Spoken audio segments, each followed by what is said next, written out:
Muy bien, vamos a comenzar con la clase de historia. Hemos, antes de iniciar esta grabación, hemos estado presentándonos entre nosotros y ahora vamos a iniciar propiamente dichamente con la historia. Y bien, voy a hacer una pizarra a la antigua. Por favor, si me pueden confirmar si se puede ver la pizarra. Sí se ve. Muchas gracias. Muy bien, historia. Justo Sol me estaba comentando antes que a veces, no, Sol no, uno de ustedes, disculpen, uno de ustedes, ahorita no me acuerdo el nombre, uno de ustedes me estaba comentando antes que a veces la historia no era aburrida, no tenía sentido, quizá no le gustaba la historia, ¿no? Era quizá por la manera como se le ha enfocado a la historia. Entonces ahora vamos a hacer un pequeño concepto, no una definición. A mí no me gustan mucho las definiciones, yo prefiero los conceptos. Y vamos a poner aquí. Es la disciplina científica, sí es científica, que investiga el pasado. Lo estoy escribiendo mal, así está. El pasado de los seres humanos. Simple. Me parece que este concepto que estoy poniendo está totalmente libre de cualquier cuestión ideológica, de cualquier cuestión política. Porque de acuerdo a la ideología que tengan ciertas personas, pueden variar sus conceptos de historia. Pero este concepto me parece que es el más adecuado que cabe para todos. No, para todos. Es la disciplina científica que investiga el pasado de los seres humanos. Analicemos este concepto, ¿no? Primero vemos de disciplina científica. Entonces, para saber qué es una disciplina científica, tenemos primero que ver qué es la ciencia. Entonces, vamos a borrar esto y vamos a hablar un poco de lo que es la ciencia. ¿Y qué viene a ser la ciencia? La ciencia es un conjunto de conocimientos, ¿sí o no? Conocimientos. Lo voy a acomodar bonito aquí. Cualquier cosa, eso está grabado, así que ustedes pueden también sacar sus apuntes, tomar captura. Le vamos a poner sistemáticos, porque tienen un sistema, y empíricos que se aplican al estudio de un fenómeno. Ujú. La ciencia es un conjunto de conocimientos sistemáticos y empíricos que se aplican al estudio de un fenómeno. Ahora vamos a explayarnos un poco más sobre lo que es la ciencia para que vean las divisiones, las clasificaciones de la ciencia. Vamos a hacer un poco de epistemología, se le llama, ¿no? Entonces voy a tratar de hacer un cuadro recreativo y ustedes me van a hablar un poco y ustedes me van a decir de acuerdo a lo que están estudiando. Y en el caso de Nicole, lo que quiere estudiar, o no sé si Nicole está estudiando algo en este momento, me van a ubicar en ese cuadro, ¿ok? Muy bien, déjame ver cómo puedo hacer el cuadro. Este no, acá está. A ver, vamos a hacer un cuadro. ¿Se puede ver el primer cuadrante? Sí, ¿no? Sí. Muchas gracias. Muy bien, vamos a poner aquí. Quizás tenga que achicar la letra. Le vamos a poner ciencias puras y ciencias aplicadas. Más que todo para que ustedes también puedan ubicar su disciplina, ¿no? Lo que están estudiando. Y para que vean cómo se puede relacionar con la historia. Porque actualmente estamos en una época interdisciplinaria. Ya no es quizá como en el siglo XX que las especialidades se manejaban solas. Ahora no. Por ejemplo, yo tengo un amigo aquí de Colombia, acá en Estados Unidos, que es matemático, pero trabaja con médicos. Usted puede decir, ¿cómo un matemático puede trabajar con médicos, no? Es porque estamos en una época interdisciplinaria, ¿no? Ellos están haciendo como una especie de... No sé si ustedes han escuchado los marcapasos para las personas que tienen bradicardia del corazón. Están haciendo una especie de marcapasos, pero para los diabéticos. Le están llamando un páncreas artificial, están fabricando. Ya está a la venta incluso, ¿ah? No sé si en Perú estará a la venta, específicamente para las personas que tienen diabetes tipo 1. Entonces es interdisciplinario en estos momentos de la ciencia, ¿no? A ver, déjame ver dónde hay otro cuadro. Ahí está. Lo voy a hacer con líneas este mejor. Muy bien.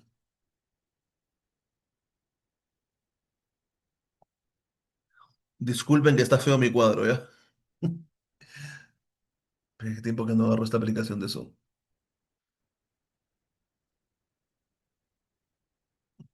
No le vamos a poner nada. Muy bien, acá le vamos a poner ciencias formales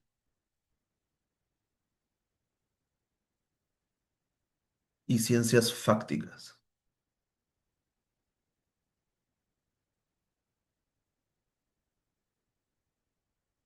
Ahorita les voy a explicar qué es. Si tienen preguntas, pueden hacer preguntas. Si algo no quedó claro, me van a decir. Y vamos a participar. Esta clase es participativa, recuerden. Muy bien. Entonces, en las ciencias formales, nosotros tenemos, en las puras tenemos a las matemáticas y tenemos a la lógica, ¿no? En las demás voy a poner etcétera porque hay una gran cantidad, ya. Solo voy a poner algunas. En las aplicadas, y acá me olvidé, no era para que haga la línea hasta acá, pero no importa. Las fácticas y formales son solamente para las ciencias puras. ¿Está bien? Ok. Ok, disculpen. Las fácticas y formales son solo para las ciencias puras, disculpen. Posiblemente ustedes están estudiando cosas aplicadas, más que seguro. La mayoría de personas estudian cosas aplicadas, pero también hay de aquí. Entonces, matemática, lógica. En las fácticas tenemos las ciencias naturales y las ciencias sociales.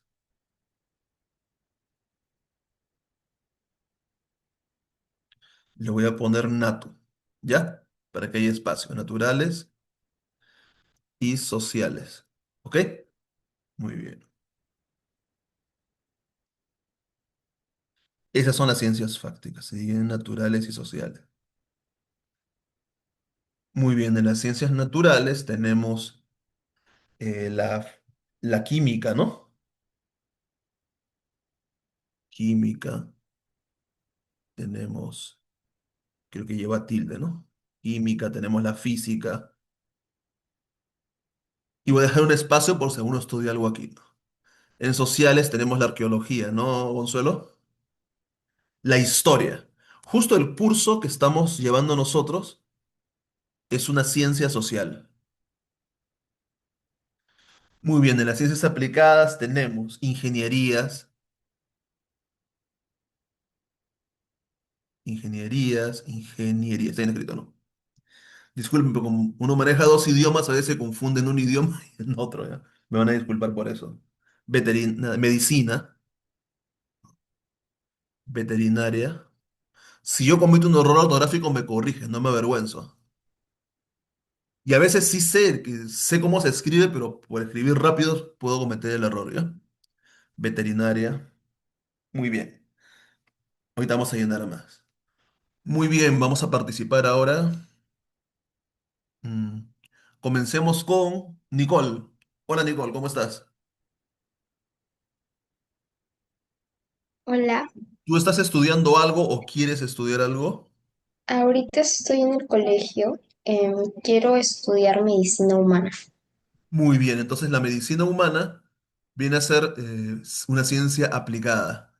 Dime, de acuerdo al cuadro que ves, Nicole, ¿tú qué piensas? ¿Cuál crees que sea la diferencia entre una ciencia pura y una ciencia aplicada? Dime con tus palabras, no hay ningún problema, tú puedes decirme tu opinión. Ujú. Mm, puede ser que la ciencia aplicada es como su principal, por así decirlo, propósito sería como resolver problemas más prácticos. Por lo que sé, pues medicina se encarga de resolver, por ejemplo, problemas de enfermedades y ciencias puras, pues más, em, no sé cómo explicarlo. No, no, está bien lo que acaba de decir, perfecto, totalmente de acuerdo, con las palabras sencillas lo has dicho. Muchas gracias, Nicole. Efectivamente, ¿no? La medicina humana no investiga las enfermedades en sí, pero ¿qué enfermedad, qué ¿Qué disciplinas pueden investigar una enfermedad, por ejemplo? En el caso de la ciencia natural está la virología, ¿no? Por ejemplo, hay varias, virología, ¿no? Por ejemplo, ustedes no se acuerdan de la época de la pandemia, ¿no? Nicole lo ha vivido también, ¿no? La época de la pandemia, en ese momento los médicos dependían de las investigaciones de la virología, porque son las investigaciones científicas de los virólogos las que descubrieron, determinaron resolvieron, perdón, problemas de investigación a través de ese virus para luego crear los tratamientos y las vacunas. Y son los médicos los que aplican. ¿Eso qué quiere decir? Que los científicos puros hacen un proceso de investigación científica, valga la redundancia, y esos resultados científicos dan como producto algo aplicado, a través de lo cual los médicos y los enfermeros también aplican todas esas cuestiones, ¿no? Entonces, es un ejemplo nada más, ¿no? Entonces, en el caso de la historia, ¿ustedes qué creen? A ver, le voy a preguntar a Keren. ¿Cómo estás, Keren? No sé si puedes abrir tu audio, Keren. Hola, Keren. Sí, sí, sí, estoy aquí. Muy bien, Keren. Perfecto.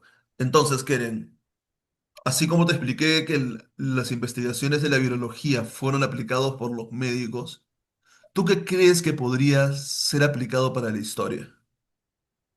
¿A quién ayudaría la historia? ¿Para qué serviría la historia?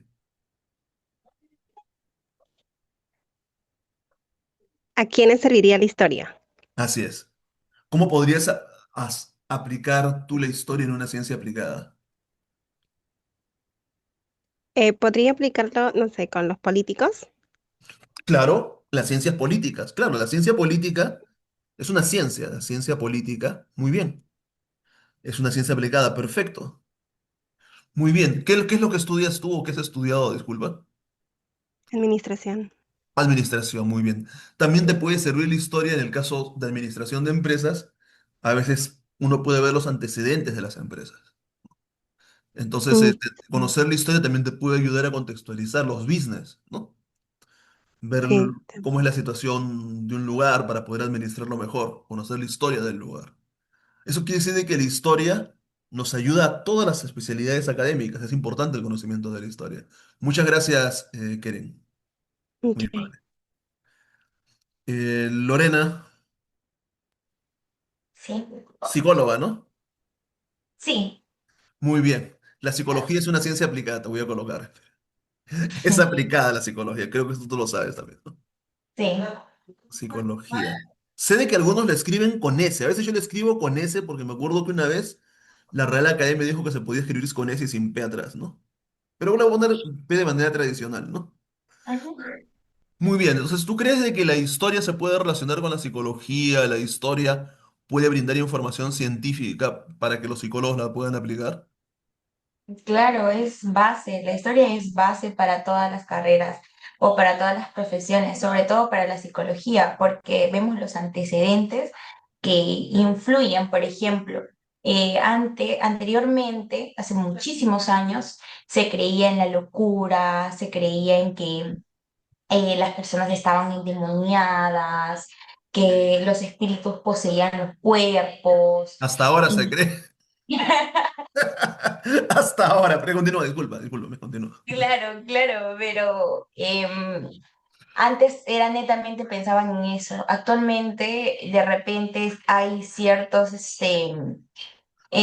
pensamientos más científicos por parte de la sociedad, porque implican profesiones, por ejemplo, ¿no? Hasta para decir que alguien está loco, se necesita estudiarlo y ver los antecedentes que anteriormente se ha tenido de otras personas para poder llegar a saber específicamente en qué se encuentra, pues, ¿no? De repente puede ser una esquizofrenia, y de repente puede ser una persona que está alucinando o puede tener diversas, de repente, enfermedades, o también, como dice el Vaticano, pues no hay algunos casos excepcionales que sí, ¿no? El mal, el bien, ¿no? Etc. Entonces, netamente, pues sí, es una base totalmente la historia para la psicología. Lo es todo, la verdad, lo es todo, la historia lo es todo. Así es. Muchas gracias por tu participación. Muy bien, efectivamente, ¿no? Y Consuelo, en el caso de Consuelo, y es una interdisciplinaridad entre ciencia pura y ciencia pura, ¿no, Consuelo? A ver, para que puedas ilustrar a las personas en qué le podría servir la historia a la arqueología, porque son muy La disciplinas historia, bueno, hermanas, ¿no? la arqueología un poco para conocer el pasado, ¿no? Los orígenes de cada sociedad, mm, y la historia básicamente para no volver a repetirla. Generalmente dicen, ¿no? La tenemos que utilizar de manera que veamos qué cosas se hizo anteriormente y mejorarlas, ¿no? Sería lo más importante. Muchas gracias, Consuelo. Ahora, acá parece que fue de arquitectura, pero es arqueología, ¿ya? Pero la arquitectura sí es una ciencia aplicada, ¿no? Igualmente, la historia puede ayudar a todas las disciplinas. Me parece que la historia es la ciencia más interdisciplinaria de todas. ¿Saben por qué? Porque un arquitecto necesita saber sobre la historia de la arquitectura. Un psicólogo tiene que saber la historia de la psicología. La medi- Obviamente la medicina mucho más porque tienen que ver los antecedentes de lo que hacían los anteriores médicos, ¿no? Entonces es muy importante el estudio de la historia para todas las disciplinas. Entonces este cuadro que yo en este momento quizá les puede ayudar. Hay más, ¿ah? Estas no quiere decir que sean los únicos, hay más.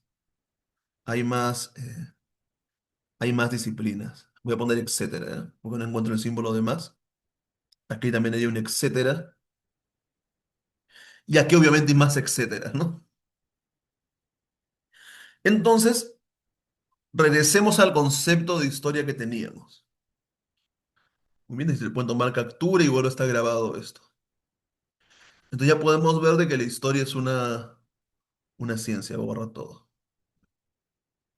Entonces regresemos al concepto. ¿Qué dijimos que qué dijimos que era la historia? Es la disciplina científica, sí, que investiga el pasado de los seres humanos. Eso es un concepto que acabo de hacer que me parece que es más abierto de lo que es la historia y sin ningún sesgo ideológico ni político. Es la disciplina y científica que investiga el pasado de los seres humanos. Entonces ya vimos lo que son las disciplinas científicas. Hemos visto lo que es la ciencia. Pero hay algo más que tenemos que ver sobre la ciencia, que es muy importante que nosotros tengamos en cuenta, que es el proceso de investigación científica, y lo vamos a explicar en un rato. Muy bien. Ahora, antes de explicar el proceso de investigación científica, vamos a conversar un poco más sobre la importancia de la historia. Entonces vamos a hacer unos grupos de debate para poder tener un- una idea más clara y luego, en base a lo que han opinado todos ustedes, más el conocimiento que tengo yo, vamos a llegar a un nuevo conocimiento. Entonces, no sé si ustedes han participado en grupos de debate en Zoom. Yo voy a armar ahorita grupos de debate. Voy a poner a Consuelo con Nicole, porque Consuelo también es docente, es maestra, ¿no? Entonces, como Nicole está en el colegio, ya creo que Consuelo puede tratar mejor con Nicole, porque Consuelo también ha tratado con menores de edad, ¿no? Y Keren con Lorena. Entonces voy a crear dos salas, lo voy a asignar de manera manual. Ustedes van a tener que ingresar a cada sala, por favor. Ya. En la primera sala va a estar Consuelo y va a estar Nicole. Y en la segunda va a estar Keren y Lorena. Van a responder la siguiente pregunta. ¿Por qué es importante la historia? ¿Para qué sirve? ¿No? Para no repetir los errores, para entender quiénes somos, y tienen que conversarlo ustedes. Van a estar más o menos unos 5 a 7 minutos y luego de esa conversación que tengan ustedes, porque tienen que debatir, regresamos acá y cada una me dice sus conclusiones. ¿De acuerdo? Muy bien. Ya están abiertas las salas, por favor, ingresen. Les va a aparecer una ventanita para que puedan ingresar a sus salas, por favor. Ingresen. Keren, tienes que ingresar a la sala, please. Lorena está sola en su sala. Muy bien. Muy bien, a los que están en el recording, y ya saben, tienen que esperar un poco ya. Muy bien. eh, Vamos a poner un Broadcast Voice.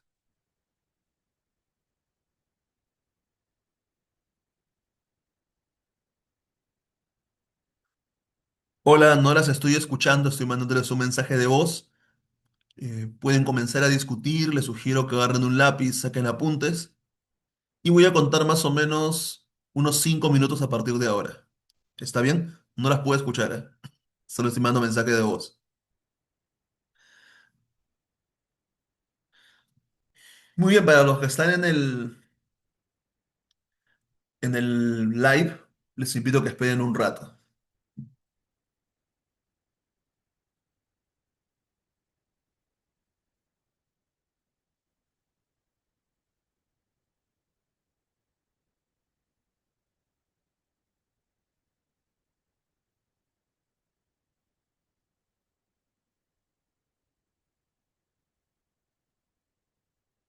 Keren y Lorena tienen que hablar.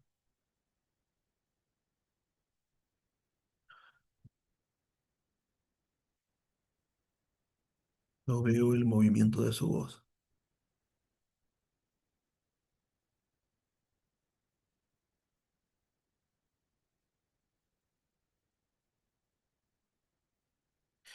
Ya se los mandé.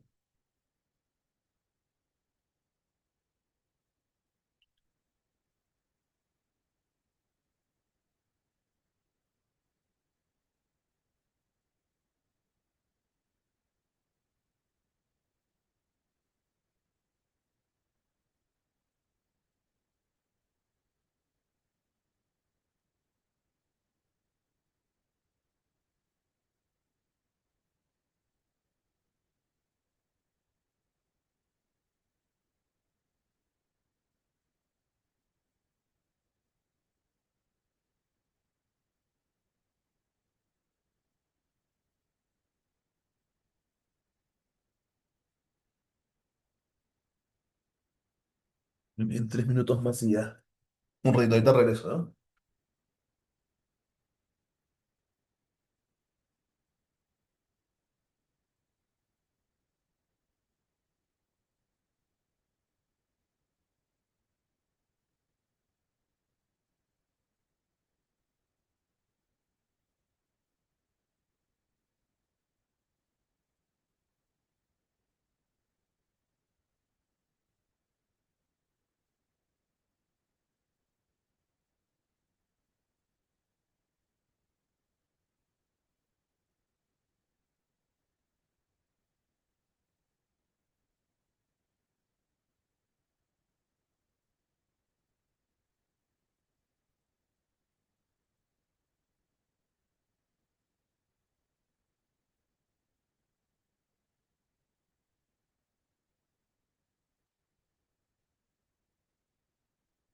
Bueno, ya voy a cerrar las sesiones de sala.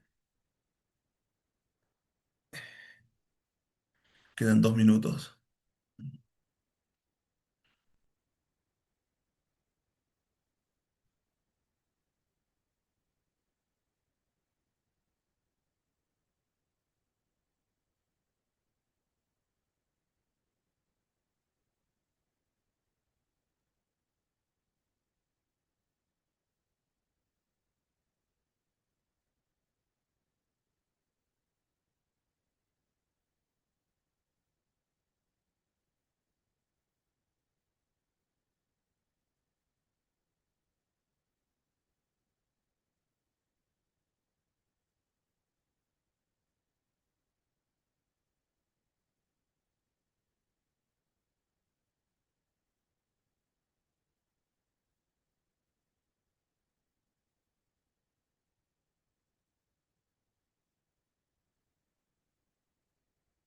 Vamos a regresar ahorita con las conclusiones de lo que han estado debatiendo.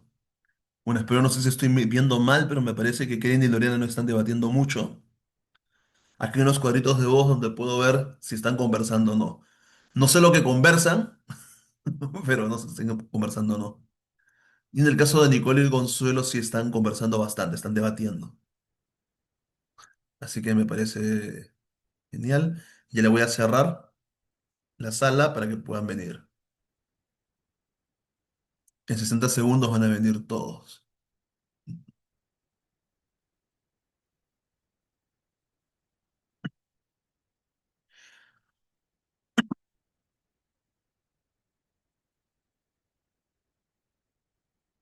42, 41, 40, 39.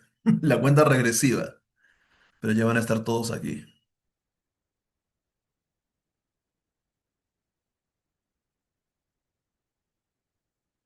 Me parece que han tenido una buena conversación con solo con Nicole. Vamos a ver a qué conclusiones han obtenido. Con solo con Nicole. Que no sé si habrán conversado o no. No vi mucho el movimiento de su voz, pero no importa.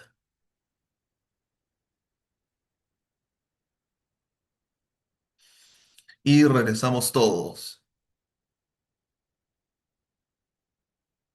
Todos vuelven, como dice la canción. Muy bien, ya estamos en K. Los regresé todos a la sala principal. Muy bien. He visto que se movía mucho la voz de Nicole y Consuelo, quiere decir que han conversado muy bien. Entonces vamos a anotar aquí en la pizarra las conclusiones que han obtenido.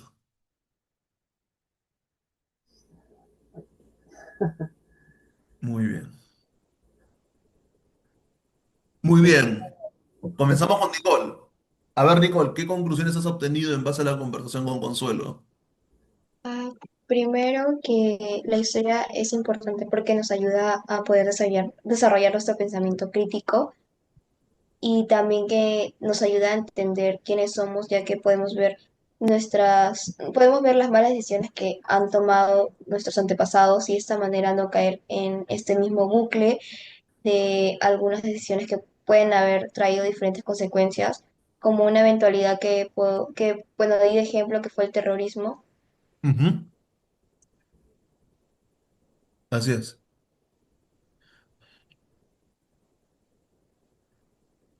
y también que nos ayuda como a poder inspirarnos de las luchas y de ideas o también los logros que nos ayudan a motivar a mejorar como país. Ujú. Motivarnos por nuestros logros. A ver, Nicole, no sé si lo he resumido bien. Estoy sintetizando lo que vas a decir. Pensamiento crítico, no repetir errores y motivarnos por nuestros logros. ¿Está bien resumido lo que dijiste? Sí. Muchas gracias, Nicole. Consuelo, ¿algún agregado a lo que conversaron o está todo ok? No, sí, dos puntos más. Uno que es conocer el pasado, ¿cómo se llama? Para poder entender nuestro presente y cómo a través de la historia o de conocer la historia podemos formarnos en identidad y comprender a la sociedad, ¿no? Básicamente eso. Ujú. Nuestra identidad. Ok. Lo estoy poniendo así desordenado por el espacio, discúlpeme, ya. Me he calculado bien. Muchas gracias, Consuelo. El lado... Keren, ¿llegaste a conversar con Lorena? Sí, sí, lo hemos conversado. Ah, ya, perfecto. Más que a veces no se veía el movimiento de la voz, quizá pasó un problema técnico, pero si conversaron, perfecto. Muy bien. Vamos a arreglarlo un costadito como si fuera una pizarra donde la gente escribe en la pared. Ya, vamos a hacer eso, ¿eh? Un pequeño juego. Muy bien. ¿Qué conclusiones has llegado ustedes? Ujú. Bueno, estábamos definiendo, de hecho, esto. Empezamos que definimos que es un punto de partida para conocer los antecedentes de algún caso en específico y que eso nos permite indagar, investigar y supongamos que estamos en una empresa, ya tienen su sistema, ya tienen todo ejecutado, conocen los procesos, los mecanismos de gestión y obviamente si tú quieres, obviamente, o sea, eres una persona del siglo XXI, ahí la tecnología avanza y con esta IA que de repente podemos tener pensamientos, formamos una idea y aplicamos nuevos conocimientos, nuevos procesos y así añadimos un valor agregado o una mejora continua que podría aplicarse, ¿no? Entonces, esto básicamente es un punto de partida para conocer antecedentes y aplicar estrategias para una mejora continua, ¿no? Entonces, creo que sí es eso, ¿no? Muchas gracias, Keren. Y por último, Lorena, ¿algún agregado más o están en lo mismo? Claro, podría agregarle también que de repente nos ayuda a tener información verídica o información concisa, información eh, que ya ha sido validada, pues, ¿no? Que ya se ha podido tener hechos, evidencias. Entonces, es confiable esa información. Eh, Of course. Otra cosa que haya conversado con mi compañera Karen también de repente es que ayuda a tener más claridad, ¿no? Nos brinda mayor noción y nos ayuda de esa forma pues a interpretar y no hacer como que de repente, o sea, tener algo conciso y no algo que de repente está como que nubloso, ¿no? Sino algo claro, algo que tú digas, esto es así, así, esto pasó así, así, no que de repente tú puedas decir, ah, pudo haber pasado, no, sino que se defina tal cual, para que de repente las acciones que se van a tomar se realicen de forma adecuada y más eficaz. Muchas gracias por tu participación. Excelente sus ideas de ustedes. Han conversado muy bien, han llegado a muy buenas conclusiones. A ver, ¿qué le podría agregar yo? Yo le podría agregar, pues también me toca a mí, ¿no? No me la puedo llevar fácil. Entender, entender. Uy, pero esto no va a alcanzar aquí. Déjame ponerlo, ¿no? Acá arriba lo voy a poner.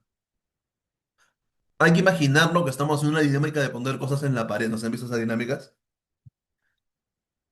Entender quiénes somos, ¿no? O sea, conocernos a nosotros mismos, ¿no? Conocernos a nosotros mismos, como decía Sócrates, ¿no? Conoces a ti mismo. ¿Qué más le puedo hacer? El pensamiento crítico ya habló. Decisiones informadas, ¿no? Información verídica y decisiones informadas, ¿sí? Analizar críticamente.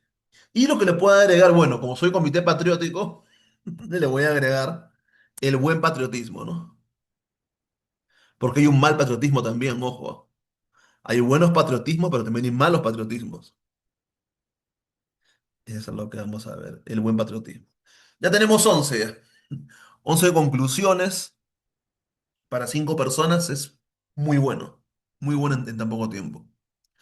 Muy bien, si gustan pueden tomar una captura, igual está grabado esto. Voy a pasar la grabación. Y hemos hecho un bonito trabajo en equipo. ¿Vieron? Esa es la buena forma de trabajar en equipo, ¿no? Muy bien. Ahora hablemos del patriotismo. Quizá cuando digo que ha habido buenos y malos patriotismos, quizá, uy, ¿qué hice? Cuando digo que hay buenos y malos patriotismos, quizá quisieran conocer un poco lo que yo pienso, ¿no? Yo le voy a decir mi punto, eso sí es un punto de vista mío, ¿no?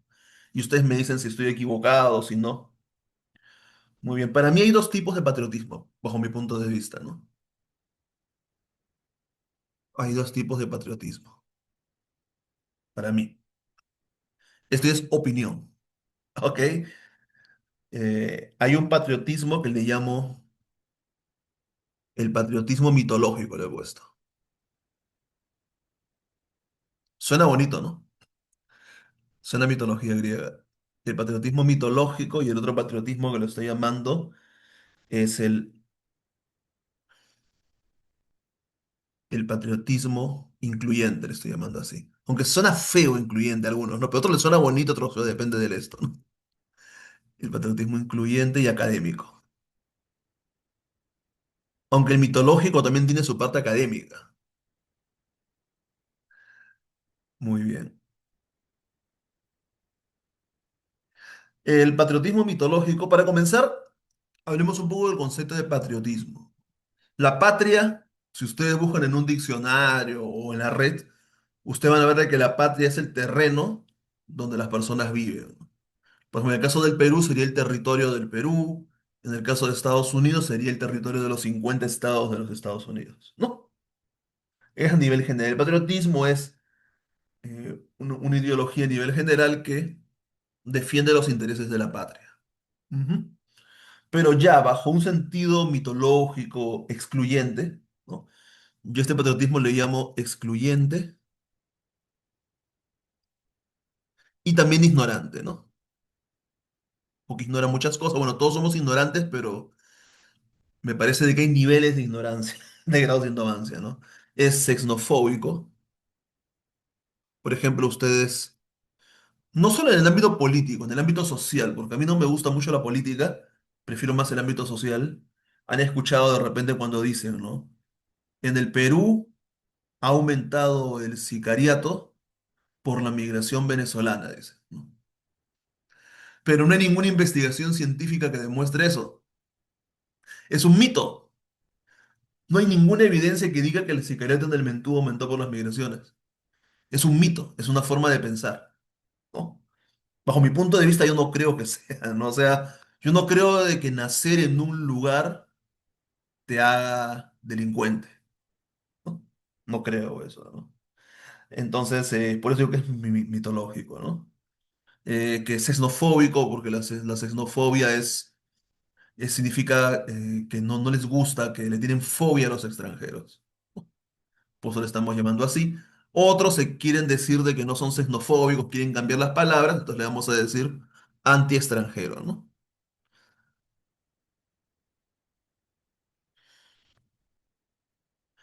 Estoy yendo mucho a la parte política, pero estoy tratando de explicarlo a través de lo social, no de lo político. Es el patriotismo mitológico, ¿no? ¿Hay patriotismo incluyente académico? Sí. Yo me considero un patriota incluyente y académico, ¿no? Para el patriota incluyente y académico, evita la ignorancia, porque todos ignoramos algo, evita la ignorancia, ama al prójimo, y mi prójimo es el extranjero, incluye al extranjero, incluye al migrante, al extranjero, incluye. ¿Qué más? Eh, Sus fuentes son más que todo más académicas, sus fuentes, y tiene como principal fuente la historia, pero no la historia como mito o como ideología, sino la historia de manera académica. Por ejemplo, un patriota incluyente de académico puede ser amigo y hermanado con un patriota incluyente de académico chileno. Pero ¿qué es lo que hace el patriotismo mitológico? Odia a los chilenos por una guerra que pasó hace muchos años, ¿no? Pero el patriotismo incluyente académico no va a odiar a los chilenos, ¿no? Al revés los va a incluir. No porque nacer en un lugar no te hace patriota. Nacer en un lugar no determina si eres patriota o no. Hay personas que nacen en lugares y que le hacen más daño al lugar que nacieron que personas que emigraron. Ese ya es mi punto de vista personal, ¿no? Entonces, esos son los dos tipos de patriotismo que yo veo, ¿no? Bueno, es mi punto de vista, ¿no? Y bueno, ya ustedes tomarán sus propias conclusiones. Ujú. Eso sí no les voy a hacer opinar porque esto ya no es académico, esto ya es un punto de vista. Por eso no les voy a hacer opinar. Muy bien, ¿qué más? El proceso de investigación, ¿no? Para que sepan lo que hacen los historiadores.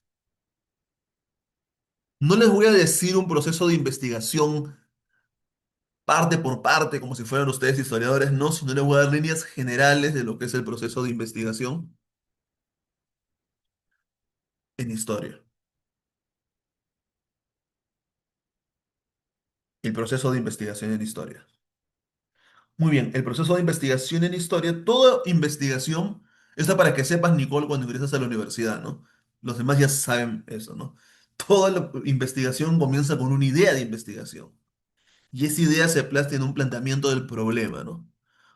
Cuando ingresas a la universidad, Nicole, vas a ver, ya después del primer año, a partir del segundo o tercer año, dependiendo de lo que estudies, vas a escuchar mucho esto de aquí, el planteamiento del problema de investigación.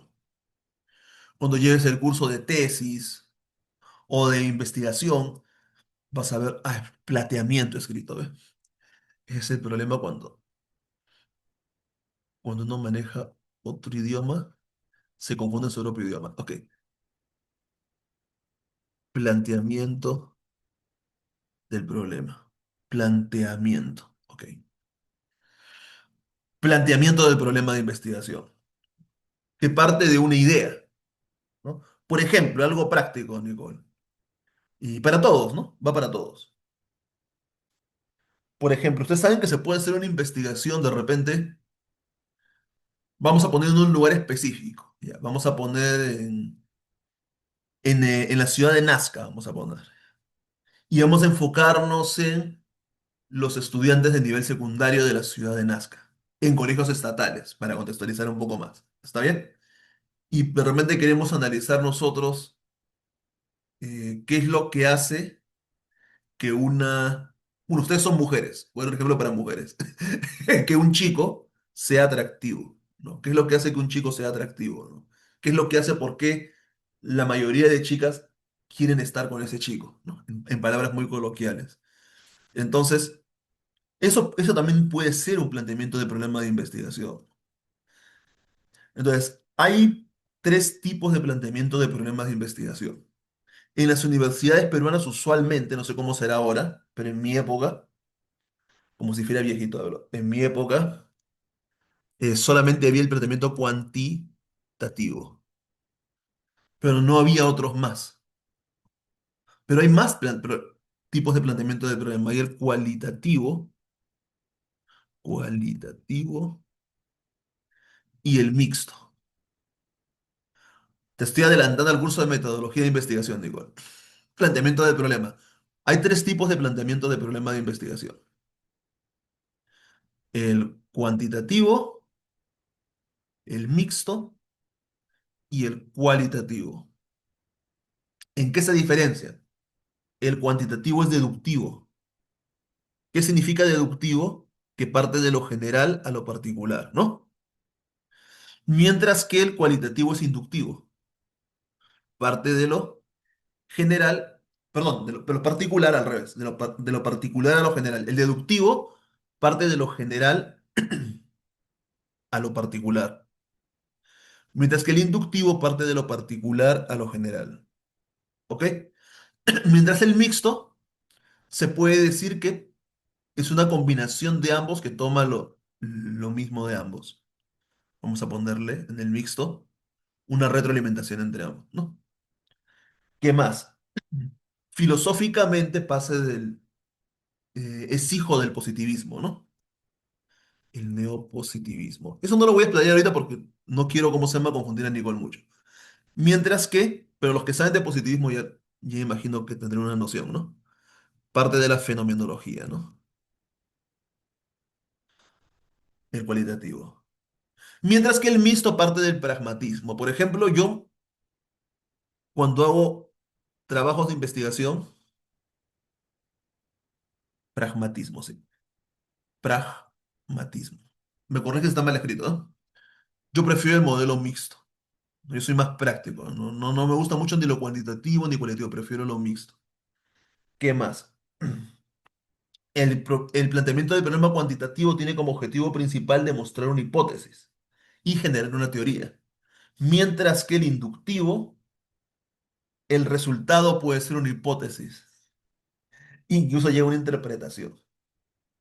Por otro lado, las variables cuantitativas se miden, tienen cantidad, mientras que las cualitativas se describen, ¿no? Tienen rasgos, características, categorías. Ahora, vayamos al ejemplo de, vamos a ver con qué se familiariza. Vamos a ir a Nicole directamente. Nicole, ¿puedes prender tu audio, please? Sí, Muy bien. Quiero que te concentres en lo que te voy a decir. ¿Ya? Muy bien. Supongamos de que tú eres un estudiante de psicología. ¿Ok, Nicole? Ponte en ese caso. ¿Está bien? Ya, eres un estudiante de psicología y tú quieres investigar el por qué en un determinado colegio, vamos a decir, un chico es atractivo y le atrae a las demás chicas y por qué los demás chicos no. ¿Está bien, Nicole? Sí, está bien. Perfecto. Muy bien. ¿Tú cómo harías esa investigación? ¿Cómo indagarías si te dejan de una asignación en el colegio? ¿Qué es lo que harías tú para poder investigar eso? Bajo tu sentido común. Ujú. Hacer una encuesta a las chicas del por qué piensan que ese chico es más atractivo que los demás, Ujú.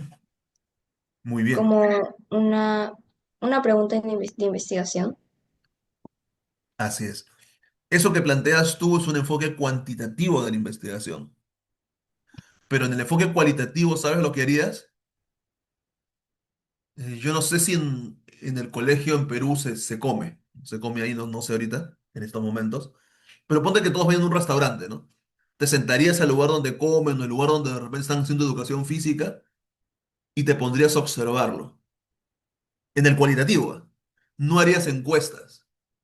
Tratarías incluso de contactuar y hacerte su amiga de él. Y te harías amiga de las demás, de las chicas que quieren estar con él, ¿no? Y empezarías a sacar apuntes y dar tu observación, ¿no? Es el enfoque cualitativo. Y es muy diferente al cuantitativo, ¿sí o no? Muy diferente. En el enfoque mixto, Nicole, tú lo que vas a hacer es puedes hacer las dos cosas, ¿no? Por un lado vas a obtener las encuestas, toda la estadística, y por otro lado te vas a hacer la inmersión, ¿no? Como le llaman los investigadores, ¿no? La inmersión inicial en el campo, se llama, ¿no? La inmersión en el campo. Vas a sumergirte en el campo y vas a relacionarte con tu objeto de estudio. ¿No? El cualitativo más se utiliza para las ciencias sociales usualmente, pero también puede ir para otras ciencias, ¿eh?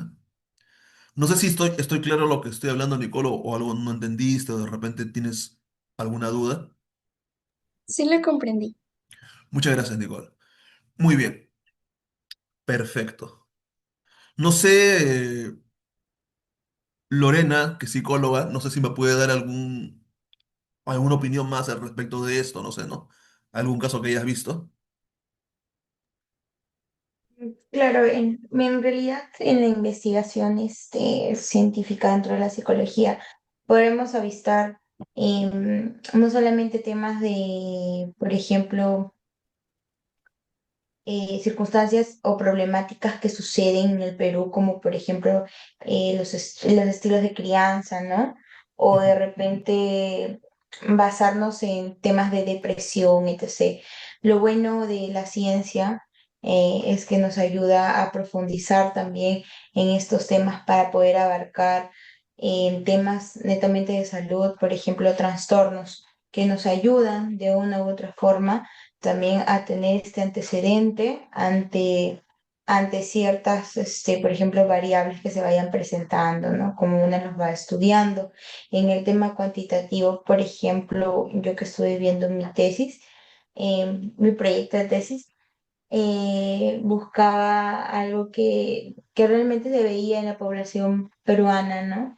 Y mayormente hay un gran descuido en el tema de lo que vendría a ser em, emocional en los niños, porque ujú. los padres trabajan, los dejan, ¿no? Entonces, ese tema se me hacía muy interesante estudiarlo, porque pues, de ahí viene, ¿no? Ante todo, cuál es la problemática que tú vistas.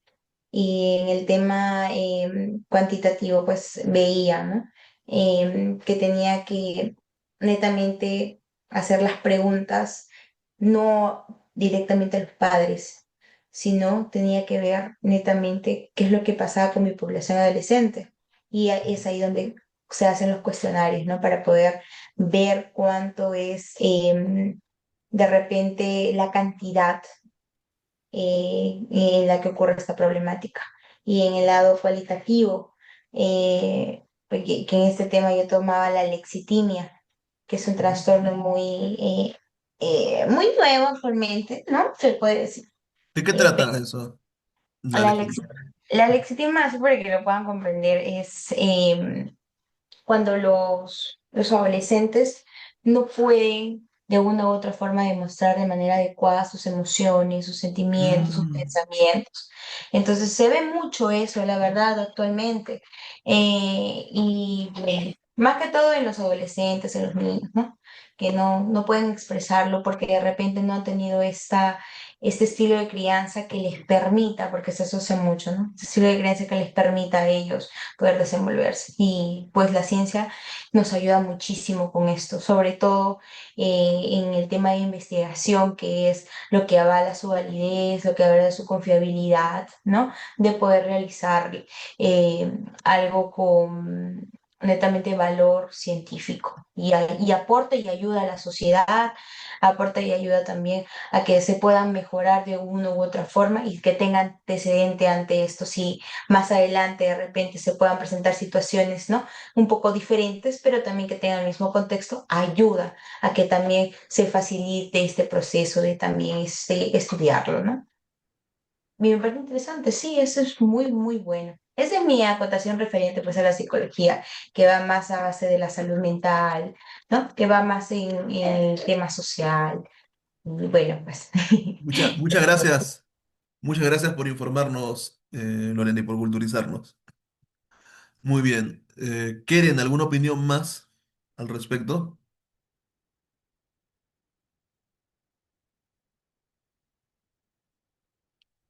¿Estás ahí, Keren? Ok. Consuelo. Ah, Keren, sí. Te escuchamos, Keren. Sí, esto, no, yo le entendí la acotación de Lorena. Ujú. Esto, no tendría nada que acotar en este caso. Ya, está bien, sí. Respecto a lo Sí. del planteamiento del problema, todo está ok. No hay ninguna consulta, ninguna duda, ¿no? ¿Sí? Ok. No, no, sí. Ok. Consuelo, ¿todo ok contigo, Consuelo? ¿Alguna pregunta, alguna duda o algún agregado? No sé. Ok, continuamos. En el caso de la historia también pasa lo mismo. Por ejemplo, hay un historiador chileno, que me gusta mucho ese historiador chileno, que habla sobre la independencia del Perú, que se llama Benjamín Vicuña Maquena.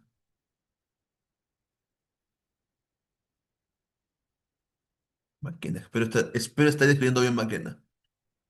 Y otro historiador peruano, que a mí personalmente no me gusta mucho, a pesar de que es peruano, que se llama Mariano Felipe Paz Soldán. Incluso hay avenidas en Lima, ¿no? De Paz Soldán. Muy bien, Paz Soldán, ahí los puse en direcciones opuestas, no importa. Paz Soldán tenía un enfoque pre-cuantitativo, porque en ese momento no existía un enfoque cuantitativo, pero era más positivista, ¿no? Se acercaba mucho al positivismo. Paz Soldán tenía una forma de investigar que se aproximaba mucho al proceso cuantitativo, ¿no? Cuantitativo en la historia. Incluso le hace una crítica a Vicuña Maquena, no lo ataca directamente, ¿no? Mientras que Vicuña Maquena era cualitativo en la historia. Ojo, los enfoques cuantitativos en la metodología de investigación nacen a partir del siglo XX, pero bajo mi experiencia en la historia, yo puedo detectar a través del uso y manejo de variables que en el caso de la historia, en este caso, ya existían desde el siglo XIX. ¿Ok? Porque ellos son autores del siglo XIX. ¿Ok? O sea, mucho antes del siglo XX.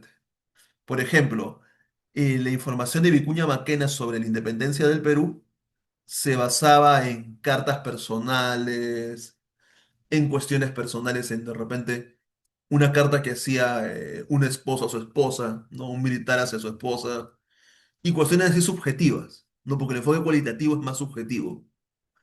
Y eso es lo que le criticaba a Paz Soldán, ¿no? Le decía, tus fuentes no tienen validez, le decía, ¿no? Bueno, le escribía, ¿no?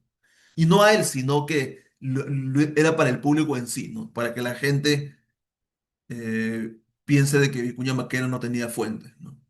Desvirtuó a Vicuña Maquena de esa manera, pasó el Dan. Entonces, Vicuña Maquena tenía unas fuentes más cualitativas, más subjetivas, e incluso llegó a interactuar. Fue directamente a los campos de batalla, ¿no? A lo que eran los campos de batalla. Mientras que Mariano Felipe Paz Soldán no, él se basaba en las partes oficiales, ¿no? Lo que decía, no la oficialidad que ganó la guerra y se basaba solamente en eso, ¿no? Lo cual también nos sesgaba un poco, porque a veces la parte oficial va a decir el punto de vista de la parte oficial, ¿no? Por ejemplo, ¿no? Un grupo gana una guerra a otro grupo, el grupo que ganó la guerra va a decir su punto de vista de acuerdo a lo que piensa, ¿no? Entonces es un pequeño problema, ¿no? Entonces por eso mismo de que Paz Soldán por eso le criticaba a Vicuña Maquena, pero Vicuña Maquena, los patriotas peruanos, gracias a Vicuña Maquena, y a pesar de que Vicuña Maquena es chileno, ¿no? Nosotros patriotas peruanos tenemos las fuentes directas de que la independencia del Perú la conseguimos nosotros mismos y no fue concedida por ninguna persona que nació fuera de Perú. No fue sino que lo hicimos nosotros mismos. Y no tiene nada de malo de que ninguna persona del extranjero nos haya ayudado. No es nada de malo. Entonces, ahí podemos ver los antecedentes, un poco en manejo de variables de dos historiadores.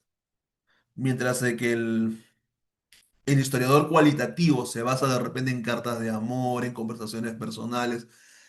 Incluso si hablamos ya de fines del siglo XX, ¿no? De cartas, ¿no? De cartas de personas.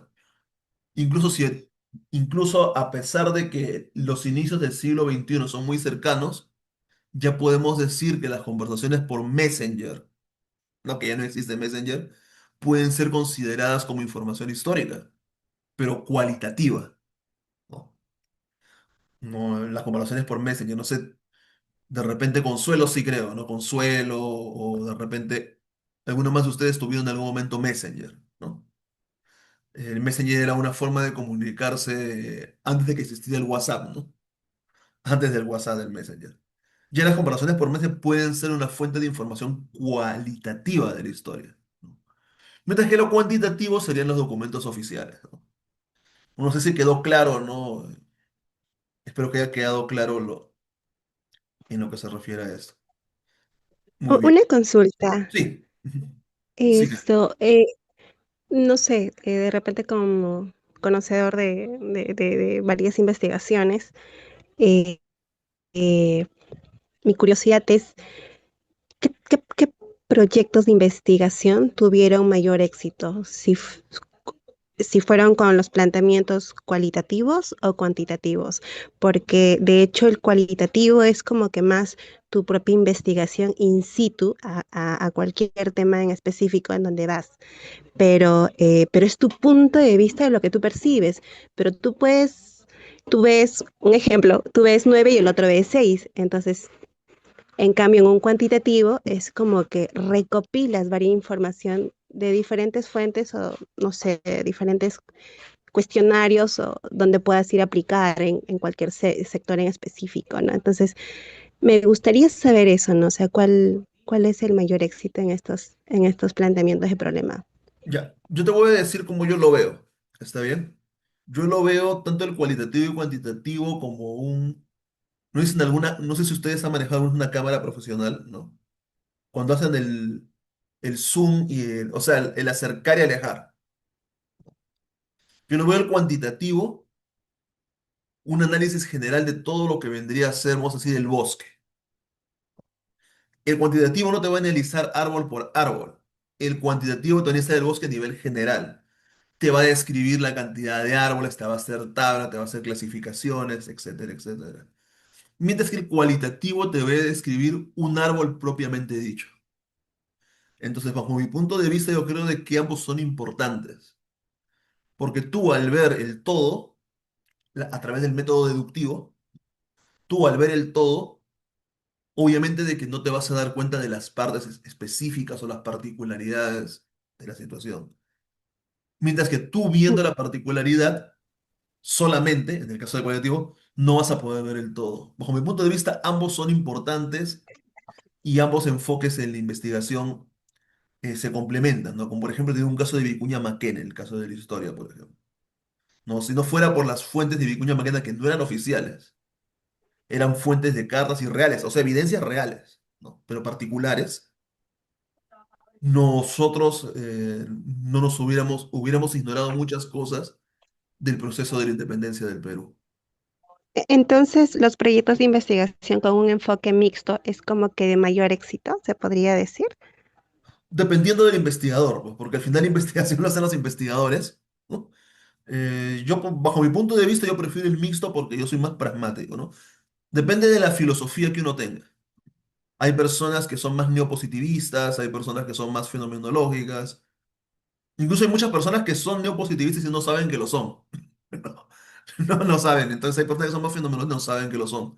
En mi caso, yo me determino como una persona pragmática y que tomo lo mejor de ambas partes, ¿no? Bajo mi punto de vista. Yo creo que es lo mejor. Y los poblados mixtos nacen, les cuento, ¿no? Nacen a través de las investigaciones que hacía el FBI a fines del siglo XX, ¿no? Cuando las ciencias policiales criminalísticas y criminólogas empiezan a estar en auge, no sé si han visto, ¿no? Entonces el FBI empieza a utilizar esos modelos, ¿no? Los investigadores de criminalística, que eran profesionales, obviamente, ¿no? Especializados en criminalística, empezaron a combinar ambos métodos y resultó, ¿no? Y lograron generar teorías criminalísticas a través de las cuales la policía las pudo aplicar, porque las ciencias policiales son ciencias aplicadas, no son puras, son aplicadas. Desde mi punto de vista creo que el mixto es mejor, pero también el cualitativo no se niega, porque por ejemplo, hay casos que el cualitativo puede ser importante. Yo creo de que depende de la investigación. No sé, una persona de repente por una investigación específica, quizá la investigación cualitativa pueda ser mejor. Por ejemplo, en la historia, vamos a dar un caso, un ejemplo, ¿no? Supongamos que hay un acontecimiento histórico, pero no hay ninguna información oficial. Lo único que tiene son las cartas entre esposos o los materiales con los que jugaban las personas, los juegos, qué sé yo. Entonces, en base a las evidencias que tú tienes y tus evidencias son solamente cualitativas, tu investigación tiene que ser cualitativa, no queda de otra, ¿no? No sé si logré resolver la duda, no sé. Sí, te logré resolver la duda o no sé, o dime tu punto de vista, ¿no?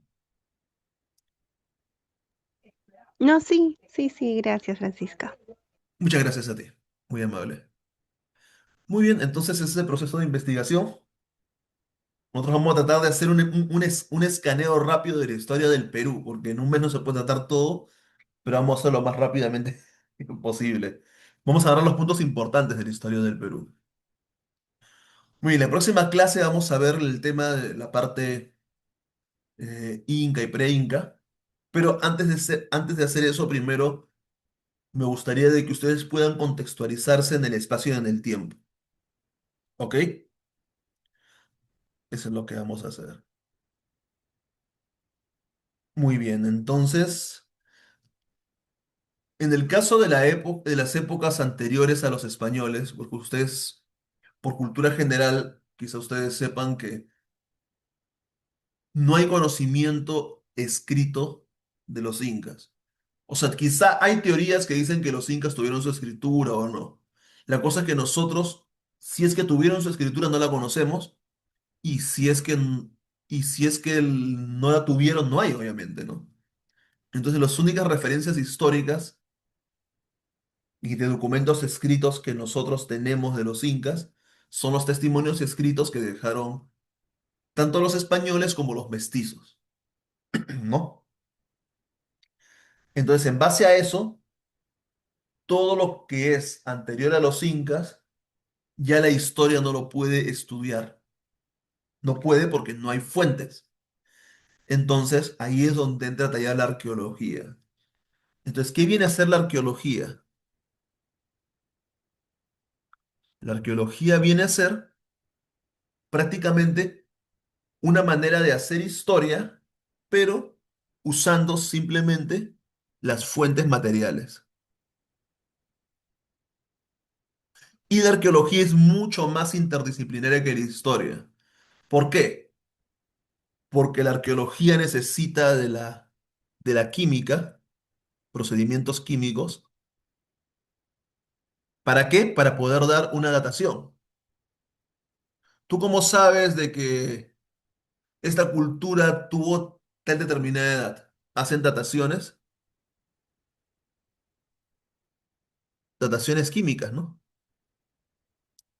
Hacen dataciones químicas los arqueólogos. ¿Qué más? Analizan la arquitectura. O sea, el arqueólogo tiene que saber de arquitectura. Sí, tiene que saber de arquitectura. ¿Qué más? Tiene que saber los tipos de plantas, botánica. Zoología, hay la zooarqueología, ¿no? O sea, hay muchas especialidades dentro de la arqueología, a través de lo cual, de una manera interdisciplinar, diferentes científicos, también para el caso de la arqueología, porque la arqueología no solamente es de la época anterior a los incas, también se puede utilizar para épocas cercanas, ¿no?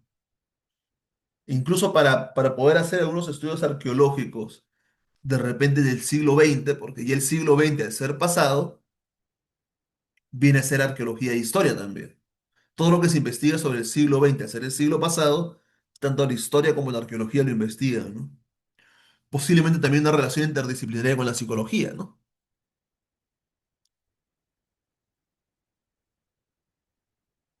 También.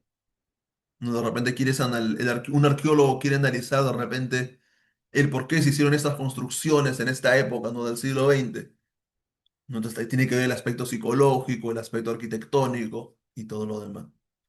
Entonces hay una relación interdisciplinaria entre diferentes ciencias.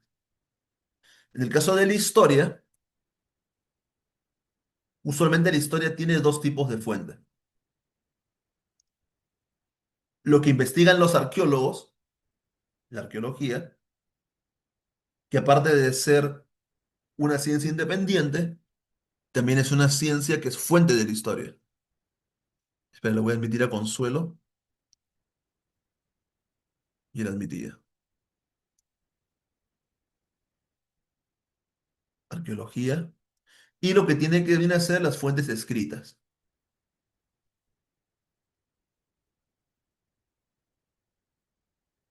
Escritas. ¿Ok? Y se ayuda de la de paleografía. Les invito a que anoten el tema paleografía. No es paleontología, sino paleografía. ¿Qué es lo que hace la paleografía? La paleografía, los paleógrafos pueden leer documentos escritos antiguos. Pero ustedes dirán, ¿qué? ¿No se puede leer un documento antiguo? ¿Por qué no se puede leer? Porque las letras son diferentes en el paso de los años. No sé si habrá por la web. Quiero ver si hay por la web para que ustedes vean, ¿no? Por ejemplo, el español del siglo XIX es diferente al español del siglo XX. Cada 100 años, usualmente, no hay una fecha exacta, pero usualmente cada 100 años, absolutamente todos los idiomas cambian. Todos los idiomas cambian. Absolutamente, cambian. Si tú conversas con una persona que habla español del siglo XVI, que estamos hablando más o menos de los años 1500, no los vas a entender. Va a ser como si hablaras otro idioma y cuando leas los documentos de los años 1500 tampoco lo vas a entender. Va a ser como si fuera otro idioma. Entonces, ¿quiénes son las personas que pueden leer esos documentos y traducirlos, porque es como si fuera otro idioma, a la época actual? Son los que saben la paleografía, los paleógrafos. Que el historiador puede ser paleógrafo, la idea es que el historiador sea paleógrafo, pero no todos los historiadores son paleógrafos. Simplemente puede ir, recolectar datos de los paleógrafos y él hace el proceso de investigación histórica. Un investigador tiene obligatorio, un historiador tiene que ser paleógrafo sí o sí, no necesariamente, pero se recomienda de que sea paleógrafo. ¿Por qué? Porque así se evita de repente, eh, el paleógrafo puede haber cometido un error o tener un margen de error, no sabemos. Entonces es mejor que el historiador lo haga él mismo, ¿no? Pero hay historiadores de que como agarran tanta información histórica, no tienen el suficiente tiempo para poder hacer paleografía.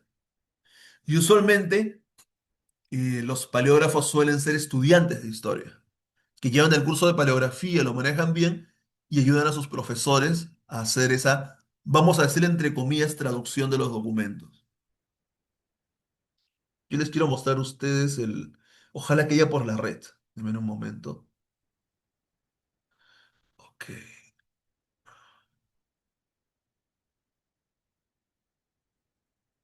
Vamos a poner. Voy a borrar esto, disculpen. Documentos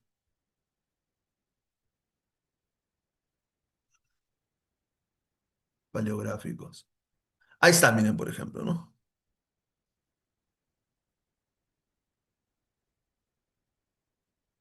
Miren, este es. Este es, no sé de qué época será, déjame ver. Pero a ver, alguien que me ayude.